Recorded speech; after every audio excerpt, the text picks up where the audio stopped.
Alléluia, toute la gloire à Jésus. Chers frères et sœurs, je vous salue ce matin dans le nom glorieux et merveilleux de notre Seigneur Jésus. Que les louanges, l'adoration, les chants, les cantiques nouveaux montent vers le trône de notre Père et vers notre Seigneur Jésus-Christ en ce matin.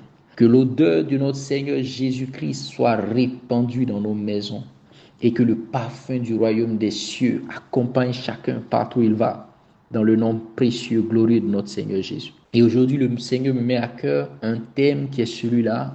Les religieux prient aussi.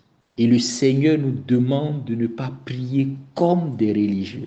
Dans le livre de Marc au chapitre 11, le verset 24-25, le Seigneur nous dit clairement, tout ce que vous demanderez en priant, croyez que vous l'avez reçu et cela vous sera accordé.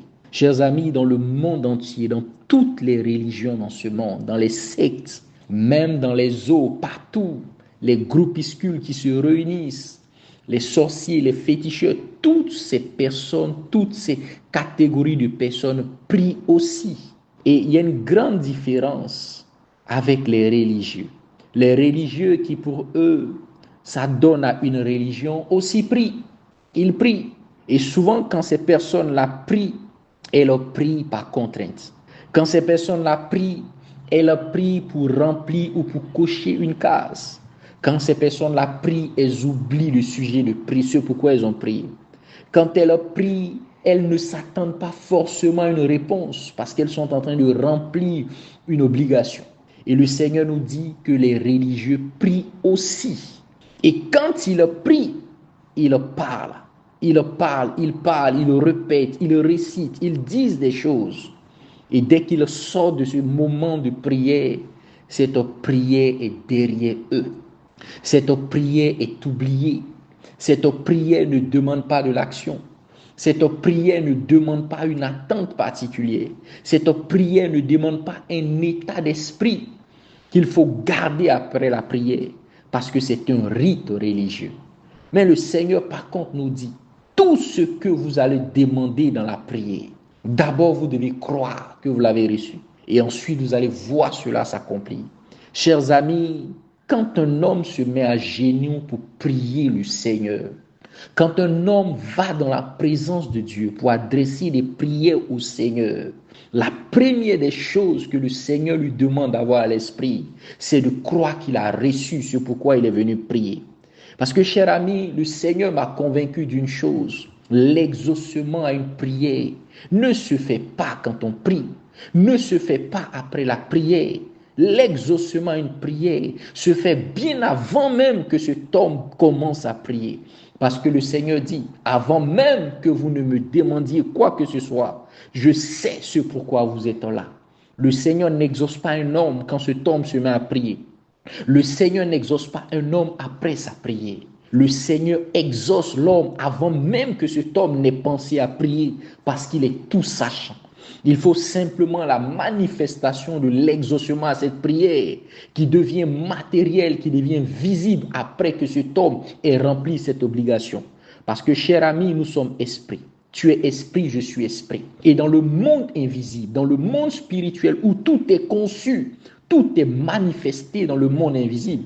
Avant que cela ne se fasse dans le monde visible, le Seigneur nous dit, tout ce que vous allez demander dans la prière, croyez que vous l'avez reçu. Mais vous l'avez reçu. C'est un temps qui nous indique que l'exaucement a déjà été fait.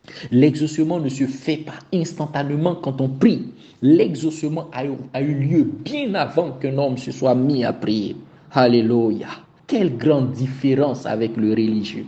Le religieux, quand il vient prier, il vient penser maintenant que c'est parce que ses prières sont montées qu'il va recevoir. Le Seigneur nous dit que nous avons déjà reçu l'exaucement.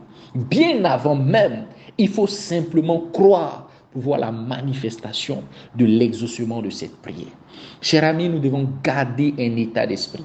Croyez que vous l'avez reçu et vous le verrez s'accomplir. Pour voir les choses de Dieu, pour voir l'accomplissement de ce que nous avons demandé dans la prière, un homme doit marcher dans l'exaucement. Quand un homme prie pour recevoir du ciel une voiture, Quand un homme prie pour recevoir une guérison, quand un homme prie pour recevoir un travail, quand un homme prie pour le déblocage d'une situation, quand un homme adresse des prières à Dieu pour quoi que ce soit, il doit marcher dans l'exaucement. Il doit vivre et se comporter comme si l'exaucement était là. Parce que le Seigneur nous dit, la condition pour voir l'exaucement de la prière, c'est de faire comme si cela était là. C'est de croire qu'on l'a déjà reçu afin de le voir. Chers amis, je nous exhorte à voir déjà l'exaucement de tout ce pourquoi nous avons prié. Plusieurs prient depuis des années, depuis des mois, depuis combien de temps et n'ont pas encore vu l'exaucement parce qu'ils ne croient pas. Le Seigneur nous dit, si tu crois, tu le verras. Et croire, c'est marcher, c'est vivre comme si cela était fait parce que c'est le cas. Aujourd'hui, je bénis le Seigneur. Il y a des prières que j'ai adressées au Seigneur il y a de cela plus d'une dizaine d'années. Et aujourd'hui, je peux vous assurer, quand je m'assois, je prends du recul. Je me rappelle ces jours où je me retirais tard dans la nuit, tôt le matin, pour lever la voix vers Dieu, pour demander des choses. Aujourd'hui, je les vois. Mais l'exaucement ne s'est pas fait aujourd'hui. L'exaucement ne s'est pas fait quand je me retirais. L'exaucement a eu lieu bien avant que j'adresse ces prières au Seigneur. Parce que le Seigneur voit déjà dans l'invisible. Cher ami, quand tu pries, quand tu élèves la voix, quand tu pries le Dieu Tout-Puissant qui a fait toutes choses, crois qu'avant même que tu n'aies ouvert la bouche, il t'a donné ce que tu veux. Et marche dans l'exaucement de ces choses. Marche comme si cela avait déjà eu lieu, parce que c'est le cas. Cela est déjà là. Cher ami, je veux t'annoncer une vérité. Tout ce que nous demandons, nous l'avons déjà. Nous avons déjà ces choses en nous. Ces choses sont en chacun d'entre nous. Ces choses n'apparaissent pas parce qu'on a commencé à prier. Ces choses sont en chacun d'entre nous. La preuve, les non-croyants bénéficient de ce pourquoi nous prions tous les jours. Plusieurs parmi nous élèvent la voix et prient pour des sujets pour lesquels des non-croyants n'adressent même pas une seule prière au Seigneur. Allons-nous dire que ces choses viennent du diable? Non, cher ami, Dieu est le Dieu des hommes. Dieu règne dans la vie de tous les hommes et non seulement dans la vie des croyants. Dieu agit et fonctionne selon des principes. S'ils sont suivis par les non-croyants ou par les croyants, ces choses vont s'accomplir. Tout ce que vous allez demander dans la prière, croyez que vous l'avez reçu et vous le verrez s'accomplir.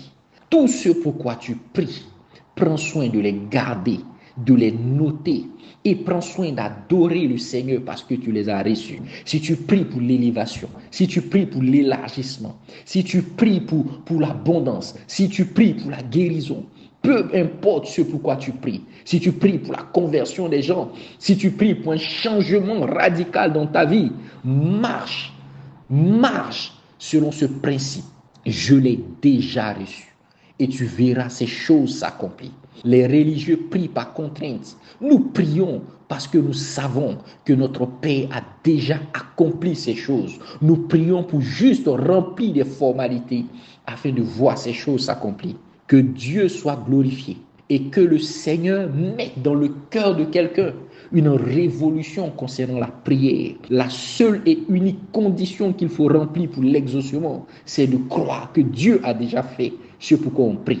Que Dieu soit béni et que cette journée soit une bénédiction pour chacun dans le nom suprême de Jésus. Amen.